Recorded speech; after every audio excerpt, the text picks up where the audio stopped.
अपनी ज़िंदगी की कलम में दुआओं की स्याही डाल दे, फिर देख तेरा नाम पन्नों पर नहीं आसमान। वो बोलते हैं कि जब टीचर ही सबसे कमाल का हो तो स्टूडेंट्स खुद ब खुद लायक ही निकलते हैं। मुन्ना एस लिखना शुरू करेगा ना, तेरे लिए अच्छा हो जाएगा। अच्छा, आप जब जुपिटर के नंबर से रूल होते हैं और आगे पीछे जुपिटर होता है तो ये बंदा सेवा नहीं करेगा तो फिर कौन सेवा करेगा? सूर्य भगवान को जल दिया कीजिए। ये बिल्कुल सही, ये बचपन से मेरे को बोला गया सूर्य भगवान को जल दिया जाएगा। कुछ ना कुछ आप मेरे को सही दिशा दिखाएंगे तो मेरी ज़िंदगी बदलेगी।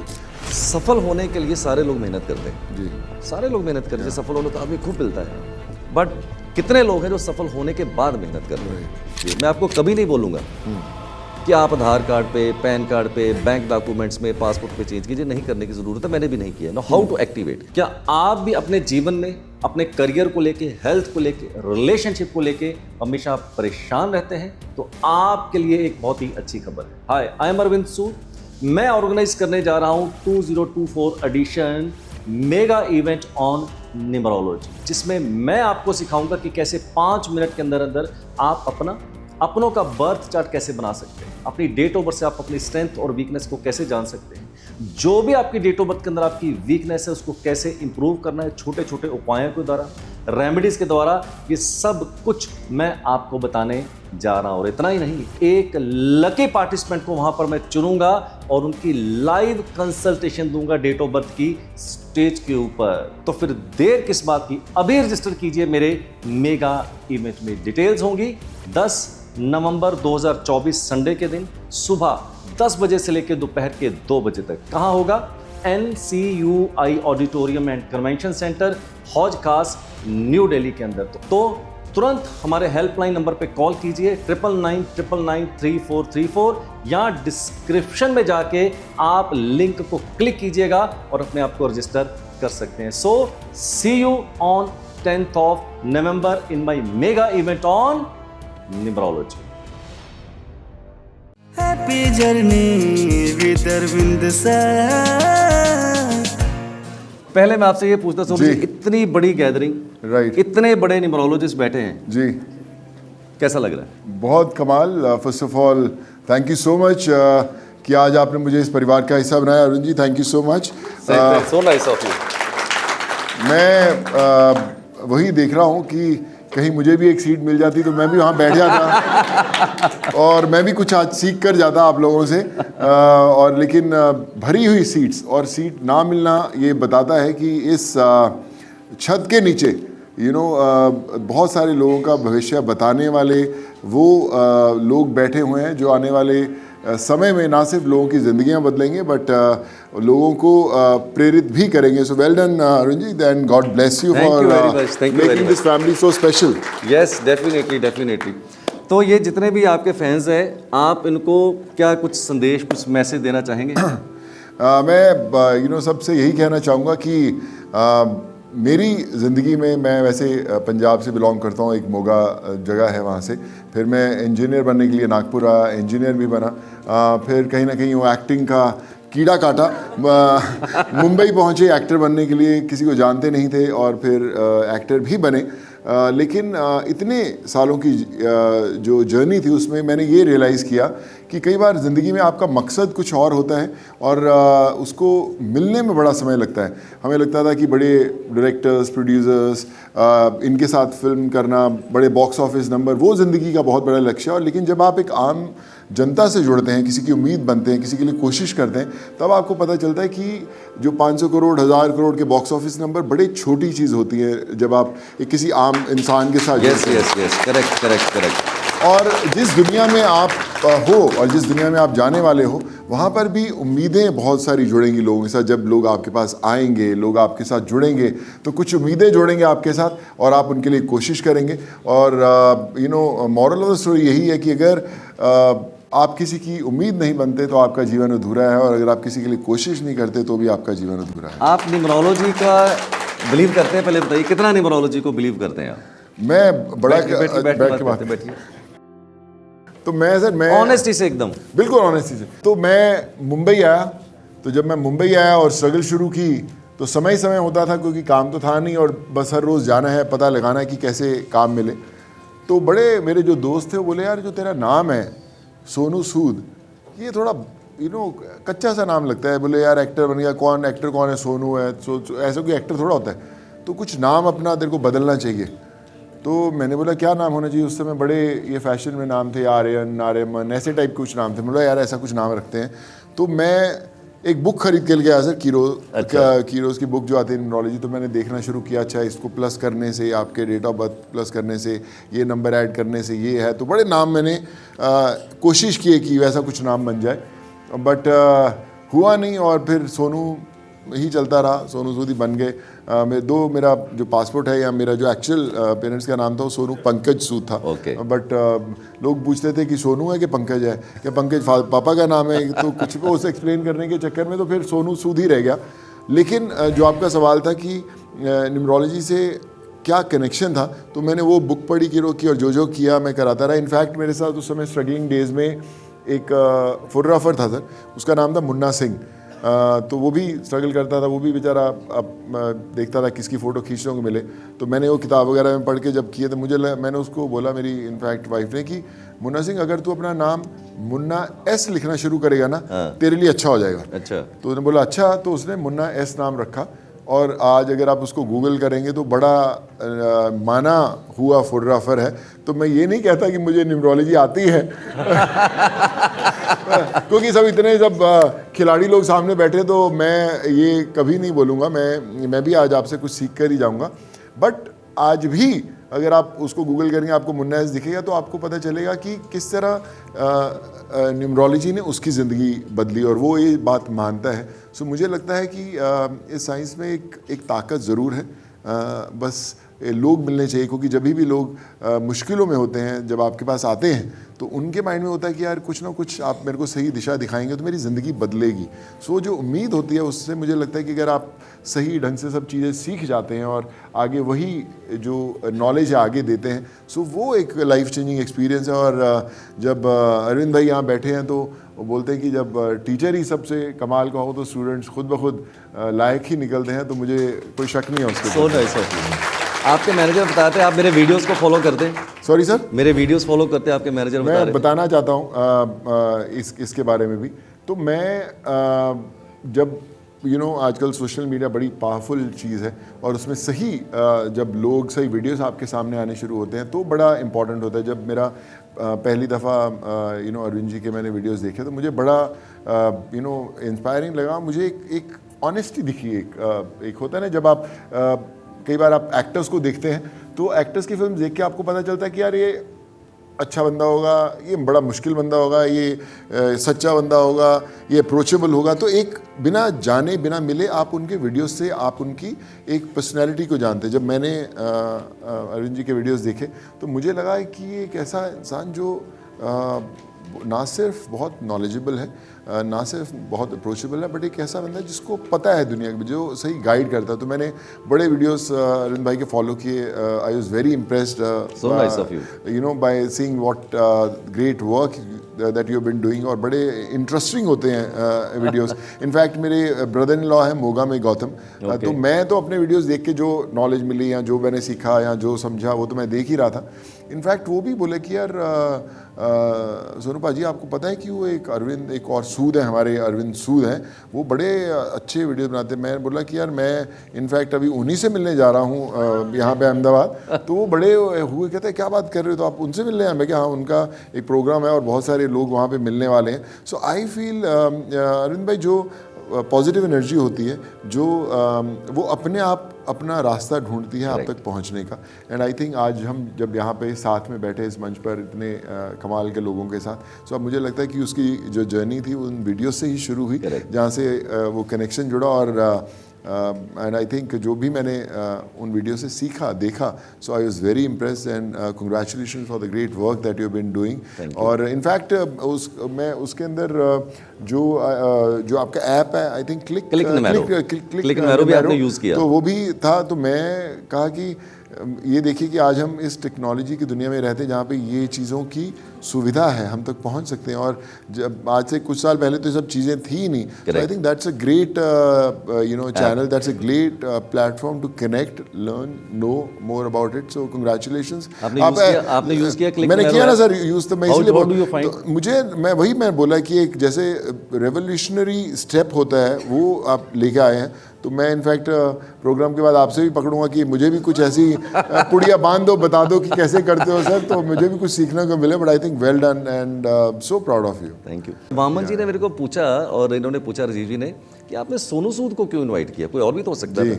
तो मैंने बड़ा अच्छा सा जवाब दिया। मैंने कहा देखो यार, दो चीज़ें होती हैं, एक होता है पर्सन, एक होती है पर्सनैलिटी। ये दोनों अलग अलग चीज़ें हैं। वो कम लोग होते हैं जिनकी पर्सनैलिटी से आप प्रभावित होते हैं, कोई भी हो सकता है। तो हमारे मन में जो सोनू सूद की एक छवि है ना, एक एक्टर की, वो तो है ही, उसमें तो कोई दो राय है नहीं। But that was not the sole reason to invite you. The sole reason, the work you have done in COVID, जो आपने वो करिश्मा किया ना, that was the only reason. Sonu, हमारे दिमाग में एक छवि। Great round of applause for Sonu. वो जो आपने कोविड के अंदर किया ना, वो मेरे को लगता है कि शायद ही कोई इंडिया का ऐसा पत्थर दिल आदमी होगा कि जिसका मन जो है वो पसीजा नहीं होगा। तो that was the main reason. मैंने कहा यार मैं उस आदमी के साथ जुड़ूंगा जो सोल का अच्छा है, जिसका सोल सुंदर है, जो इंसान अच्छा है। So the main purpose to invite you over here because you are a good actor, but you are a more good soul than a good actor, I will say. Thank you so so that was the main reason to invite you over here. तो वो मैं जानना चाहता हूँ, वो Covid के दौरान जी ऐसा क्या हुआ कि आपके मन में आया यार ये मेरे को काम करना है? ऐसा क्या हो गया उसने कोविड में? First of all thank you so much Arvind भाई फॉर दोस काइंड बट आपको पता नहीं आपकी इमेज जी एज ए मसीहा की कितनी जबरदस्त है, शायद आपको भी पता नहीं, मैं बता दूं, no idea. Thank you so much. मेरी मदर प्रोफेसर थे कॉलेज के अंदर, इंग्लिश, हिस्ट्री, लिटरेचर पढ़ाते थे पंजाब में, और ताज़ ज़िंदगी बच्चों को पढ़ाते आए हैं। बहुत कोई बच्चा कहीं पे भी फेल हो जाता था तो बोलते थे आप प्रोफेसर सरोज सूद के पास चले जाओ तो ये पक्का पास होएगा। तो बड़ी और रिलीजियसली पढ़ाते थे, सारी ज़िंदगी उन्होंने बच्चों को फ्री में पढ़ाया। मेरे फादर की एक कपड़े की शोरूम था, कपड़े का शोरूम था, और हर हफ्ते वहाँ पे लंगर लगता था, और हम भी कई बार साथ में खड़े होकर बचपन में कोई जो भी बांटते थे। तो मैं हमेशा देखता था कि जब आप किसी अनजान आदमी को कुछ हलवा पूरी दे देते हैं, कुछ हलवा दे देते, कुछ देते हैं, वो बड़ा खुशी से जाता है। Yes, और मैं ये सोचता था कि इतनी क्या खास बड़ी बात है ना, थोड़ा सा आपने हलवा दिया और वो इतना स्माइल करता हुआ जा रहा है, बोला एक और दे दो सर, और ले जाता था। और आज जब हमें समझ आती है तो हमें रियलाइज़ होता है कि जब आप किसी ऐसे इंसान के लिए कुछ छोटी सी चीज़ करते हो जिससे आपका कोई रिश्ता नहीं है, जिसको आप पता नहीं दोबारा ज़िंदगी में मिलोगे या नहीं मिलोगे, जानते भी नहीं, जानते भी नहीं आप उसको, आप उसके लिए एक छोटी सी कुछ ऐसी चीज़ कर देते हो जो उसके साथ ताज़ ज़िंदगी रहती है। करेक्ट। सो वो बड़ा इंपॉर्टेंट। हम अपने बच्चों के लिए हमेशा करते हैं, अपनी फैमिली के लिए, हस्बैंड वाइफ सबके लिए करते हैं, वो हमारा फ़र्ज़ है, हम लोग करते हैं। लेकिन जब आप एक अनजान आदमी को रैंडमली पकड़ के आप उसके लिए कुछ कर देते हो ना, that stage with them for ever. ये मैंने तब सीखा, आज समझा।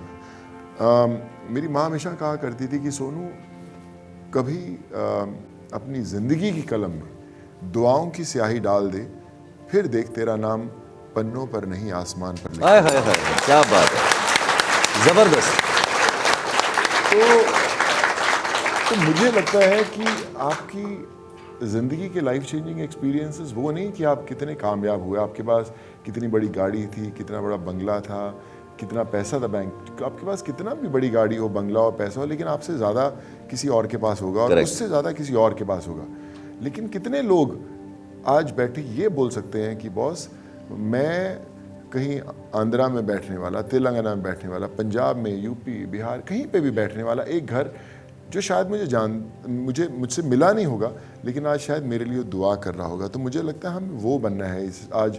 वो आप ऐसा कुछ कीजिए ताकि जो आपको जानता भी नहीं, जो आपसे कभी मिला भी नहीं या कभी मिलेगा भी नहीं, वो आपसे कहे यार वो बड़ा अच्छा काम करते हैं यार, हमें बस उनको लंबी उम्र दे, भगवान खुश रखे। मुझे लगता है वो एक सक्सेस है, और मैं कोशिश करता हूँ वैसा ही करता रहूँ। और जब मैं कोविड में लोगों से जुड़ा तो मुझे नहीं पता था कि वो ऐसा इस लेवल का बन जाएगा। मैं तो लोगों को खाना बांटने निकला था। मुझे याद है कि एक मुंबई में एक जगह है कलबा चौक, जहाँ पर मैं रोज़ फ्रूट्स के ट्रक्स खड़े करता था और लोगों को देता था। और एक परिवार ने मुझे बोला कि हमें 10 दिन के फ्रूट्स दे दो। कर्नाटका जा रहे थे वो लोग, और बच्चे थे छोटे छोटे उनके पास। तो मैंने बोला कि इतने 10 दिन का लेके कहाँ जाना है आपको? कहते हैं हम पैदल जाएंगे। तो मैंने बोला पैदल इतनी दूर कैसे जाओगे आप? तो मैं फिर वहाँ से मैंने परमिशंस वगैरह लेनी शुरू की और मुझे पता लगा कि 300 लोग थे वो पर्टिकुलर स्टेट के। तो मैंने जब मुझे 2-3 दिन लगे उनकी परमिशंस लाने में, और जब वो गए तो मैं अरुण जी उनकी गाड़ी के अंदर बस के अंदर जब उनको सी ऑफ करने गया तो सबके आंखों में एक तरह के आंसू थे, रो रहे थे, कोई बेचारे पैर छूने लग गए कि सर हम अगर ज़िंदा पहुंच गए वापस हम आपसे मिलने ज़रूर आएंगे। सो वो मेरी लाइफ में एक लाइफ चेंजिंग एक्सपीरियंस था। और मुझे लगा जैसे हम मूवीज़ में देखते हैं ना, कई बार आपकी ज़िंदगी में हर चीज़ आपको स्लो मोशन में दिखते हैं कुछ शॉट। तो जब मैं वापस आ रहा था थाना से तो पूरे फ्लाईओवर्स के नीचे हज़ारों की गिनती में लोग बैठे थे, पैदल चल रहे थे, बैठे थे, सो रहे थे। सो जैसे स्लो मोशन मेरी लाइफ को मुझे हर चीज़ स्लो मोशन में दिखने लगी। मुझे लगा यार ये लोग यहाँ तो यहीं बैठे रह जाएंगे, यहाँ तकलीफ़ों में आएंगे, तो मुझे इन सबको घर भेजना है। और वहाँ पे जब मैं घर पहुँचा मैंने अपने परिवार को बोला, तो उस समय अलाउड नहीं था बाहर जाना। Correct. तो मेरी फैमिली कहती कि नहीं Sonu, I think you are made for that, जाओ और करके आओ। और फिर शुरू हुए और पता नहीं चला कि कितने टाइम में हमने करीबन 7.5 लाख लोगों को मैंने घर पे भेजा। 7.5 मुझे पता नहीं था अरुण जी कैसे भेजते हैं, पर फर्स्ट फ्लाइट जो इंडिया की उड़ी थी केंद्रपाड़ा एक जगह है उड़ीसा के अंदर, वहाँ की 169 लड़कियाँ थी जो एरोनेकुलम कोचिन के पास काम करती थी। स्टिचिंग फैक्ट्री बंद हो गई थी, उनके पास खाने के लिए नहीं था। तो वो पहली फ़्लाइट मैंने बड़ी भाग दौड़ करके परमिशंस ली थी और वो फ़्लाइट हमने कोचिन से भुवनेश्वर लैंड करवाई थी। और वहाँ से फिर फ़्लाइट शुरू हुई, इंटरनेशनल स्टूडेंट्स लेके आए बाहर से, 6-7 कंट्री से निकलवाए।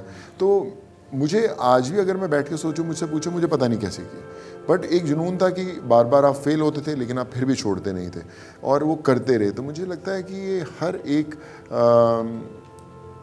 इंसान जहाँ पे बैठा उनकी ज़िंदगी का भी एक चैप्टर है।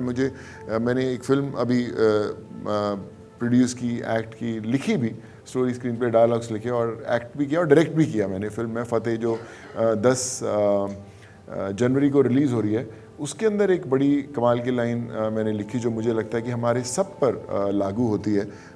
अभी मैंने कुछ पिछले शो में बोला था, वायरल भी बड़ी हुई। तो वो लाइन कुछ ऐसी थी कि हर एक की ज़िंदगी में एक समय आता है, हर एक की ज़िंदगी में एक समय आता है जब उसे तय करना होता है कि पन्ना पलटना है या किताब बंद करनी है। ओए होए, वेरी नाइस। सो पन्ना ज़रूर पलटिएगा ज़िंदगी का। तो मुझे लगता है कि फिर आप इतिहास रच सकते हैं। और आई फील कि जब आज हम इतने लोग यहाँ पर बैठे हैं तो इसमें बड़े लोग ऐसे हैं जो इतिहास रचेंगे और आपसे प्रेरित होकर और अच्छा काम करेंगे। सोनू जी की फिल्म आ रही है 10 जनवरी को, फतेह जी। इन्होंने खुद ही उसको प्रोड्यूस भी किया, या प्रोड्यूस भी किया है, डायरेक्ट भी किया है, स्टोरी भी लिखी है, या राइट, और एक्टिंग भी की है, या राइट। तो थोड़ा सा वो बताना, वो पिक्चर का क्या बेसिकली स्टोरी लाइन है, किस मुद्दे के इर्द गिर्द है? तो अरुण जी, मैं जब लोगों की मदद कर रहा था तो आपको पता है कि आजकल साइबर फ्रॉड्स बड़े हैं कि लोगों को पता नहीं है। सो जो लोग मेरे तक पहुंचना चाहते थे मेडिकल हेल्प के लिए, एजुकेशन के लिए, जॉब्स के लिए, तो लोगों ने देखा कि यार ये मदद तो कर रहा है पर ऐसे बहुत सारे एलिमेंट्स ऐसे होते हैं अलग अलग स्टेट्स में जो उनको एक इजी टारगेट होते हैं। देखिए, जब किसी को ज़रूरत होती है तो बड़ा इजी टारगेट होता है उसको पकड़ना, क्योंकि उसको ज़रूरत है। तो उनको भेज देते थे कि यार आप सोनू के पास जाना है, आपको ये लिंक दबाइए और हम आपको कनेक्ट कर देंगे और आपकी फ़ीस भर देंगे, या आपका इलाज करा देंगे, आपका लिवर ट्रांसप्लांट हो, किडनी ट्रांसप्लांट हो, कैंसर का इलाज हो, हम करवा देंगे, आप ये लिंक दबाइए, हो जाएंगे। तो बेचारा जो गरीब बंदा है वो दबाता था और पैसे निकल जाते थे। और फिर जब वो रोता वगैरह हमारे तक पहुँचता था तो मैं बोलता यार भैया ये क्या कर रहे हो। तो ऐसे हज़ारों केसेस हुए, हमने 300-350 FIRs थ्रू आउट इंडिया करवाई। और मुझे पता चला कि ये जो साइबर फ्रॉड का मुद्दा है ये सिर्फ अमीर लोगों नहीं, गरीब लोगों के साथ ज़्यादा हो रहा है कि जिनको बेचारों को एजुकेशन नहीं, उनको पता नहीं है। तो मैंने फिर वो कहानी लिखनी शुरू की, Fateh, which was based on cyber frauds, कि किस तरह एक गरीब इंसान के फ्रॉड होता है फेक लोन ऐप्स के साथ, और फिर किस तरह how a person comes and fights. It's an action film. बहुत सारे हॉलीवुड के टेक्नीशियंस मैं लेके आया फिल्म में, क्योंकि मेरी पहली फिल्म ऐसे डायरेक्टर थी। सो मेरा मकसद ये था कि अगर किसी को बोलते कि यार सोनू की पहली फिल्म ऐसे डायरेक्टर है, तो क्या अच्छा यार अभी एक्टिंग कर लिया, अभी डायरेक्टर क्या बनाएगा यार, ये तो कर लेगा, ठीक है इसके पास तो बना रहा होगा। सो मुझे पता है कि लोगों की ऐसी सोच होगी। सो मेरे ऊपर और एक प्रेशर था कि फिल्म ऐसी बनाऊंगा कि लोग करेंगे कि यार ऐसा एक्शन पहले कभी देखा नहीं है, ऐसे डायलॉग्स कभी ऐसे देखे नहीं। बिल्कुल एक्शन है फिल्म। और इनफैक्ट मैं अपने बेटे के पास, वो आजकल यंगर जनरेशन जो है ज़्यादा टेक्नोलॉजी के साथ रिलेटेड है, तो मैंने उससे पूछा कि यार तू अयान बता मेरी, तू पिक्चर क्यों देखेगा? इसलिए नहीं मैं तेरा फादर हूँ भूल जा, तेरे दोस्त हैं फतेह क्यों देखे? क्या डैडी उसके अंदर एक ऐसी कुछ चीज़ें होनी चाहिए जो कभी ना हो इंडियन सिनेमा में। तो मैं बोला ऐसी क्या चीज़ें हो? एक्शन जैसा हो कि किसी ने ना देखा हो। तो मैं क्या ऐसा कौन सा एक्शन रहता है? लोग आजकल 50 करोड़ 100 करोड़ एक एक्शन सीक्वेंस में बड़ी बड़ी फिल्म से लगा देती हूँ, हम क्या करें? क्या मेरे पास एक रेफरेंस है, मैं आपको बताता हूँ, एक ऐसा एक्शन जिसमें कोई कट ही ना हो, कि अगर आप लड़ रहे हो तो कैमरा कट ही नहीं हो रहा, चल ही आ रहा है। तो लोग कहेंगे यार कैसे शूट किया? अगर 100 आदमियों से लड़ रहा है तो कैमरा भी नहीं कट हो रहा, शूट भी हो रहा है, ऐसा एक्शन तो कभी हिंदुस्तान में नहीं आया। मैंने बोला हाँ, मैंने भी नहीं देखा। फिर हमने अरविंद जी एक्शन की सीक्वेंसेस रेडी करने लगी। उस एक शॉट के लिए हमने 2.5 महीने प्रेप किया। एक सिंगल शॉट है, 3.5 मिनट का शॉट है पिक्चर का, एक एक्शन सीक्वेंस जिसमें कोई कट नहीं है। अब बड़ी बात नहीं, पर हिंदुस्तान में वैसा एक्शन सीक्वेंस अभी तक शूट नहीं हुआ है। ग्रेट, वेरी मैं कमिंग बैक। अब देखो, मैं तो हूँ न्यूमरोलॉजिस्ट जी, ठीक है, और आप हो एक्टर। आप जब फिल्म बनाते हो तो आपके दिमाग में तो फिल्म ही घूमती है, राइट। तो मैं न्यूमरोलॉजिस्ट हूँ, तो मेरे दिमाग में तो भैया नंबर ही घूमेंगे, राइट।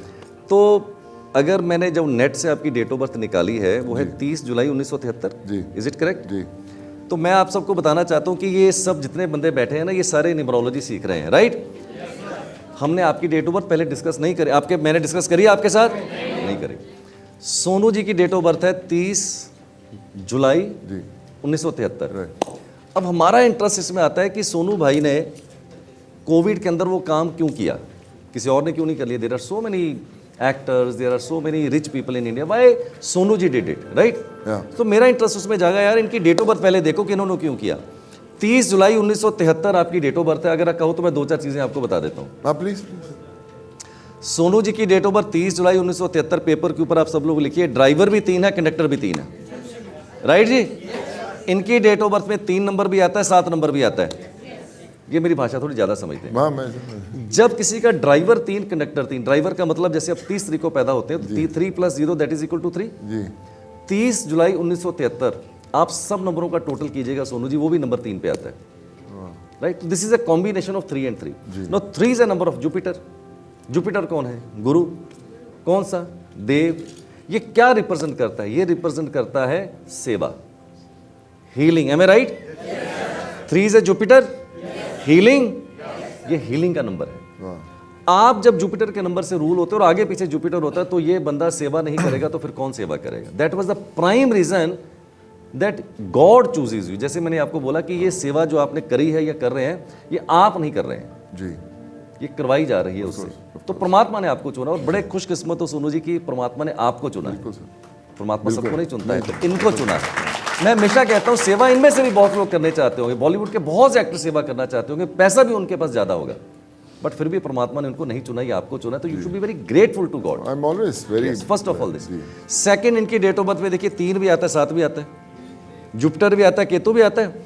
जब ये 2 नंबर सोनू जी किसी की डेट ऑफ बर्थ के अंदर आ जाए ना, तो ऐसे लोगों को हम कहते हैं, चाहे आप एलवी के कपड़े पहन रहे हैं, चाहे आप अच्छे डायलॉग बोल रहे हैं, बट बाय हार्ट अगर ये 2 नंबर किसी के पास आ जाए ना, बंदा कितना ही कुछ कर ले, by heart is a saint. By heart the person is a saint. तो दिल से आदमी जो है क्या होता है, 3 नंबर जुपिटर, 7 नंबर केतु, क्या होगा आदमी? सेवा भाव, सेंट हो जाएगा।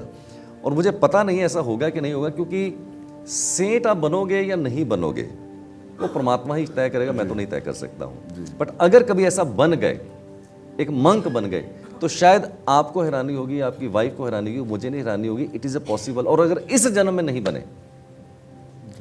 तो अगले जन्म में बन जाओगे, मैं बता दूं आपको, क्योंकि परमात्मा ने आपको उसी के रोल के लिए चुना है आपको। और दूसरी बात, 2020 में कोविड आया जी, और तभी आपने ये सारा किया जी। अगर आप 2020 डालें, 30 जुलाई 2020, पर्सनल ईयर क्या निकलता है देखिए, 5। आज ही हमने सुबह देखा था 5 नंबर का मतलब एक्सपेक्ट द अनएक्सपेक्टेड। वो टाइम सोनू जी ऐसा था 5 नंबर वाला जिसके ऊपर आपका आया ना पर्सनल ईयर, तो आदमी का मन करता है कुछ जिंदगी में बड़ा किया जाए, अनएक्सपेक्टेड किया जाए। So that was also the one reason कि आपने उतना बड़ा किया उसके अंदर, राइट?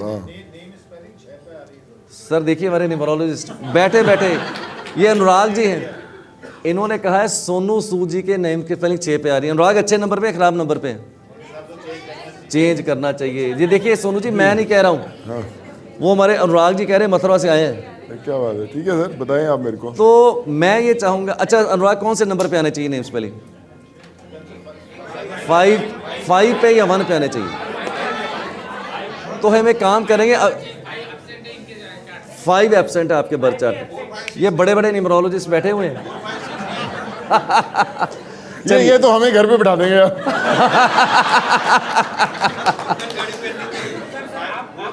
गाड़ी लीजिए जिसका नंबर 456 हो।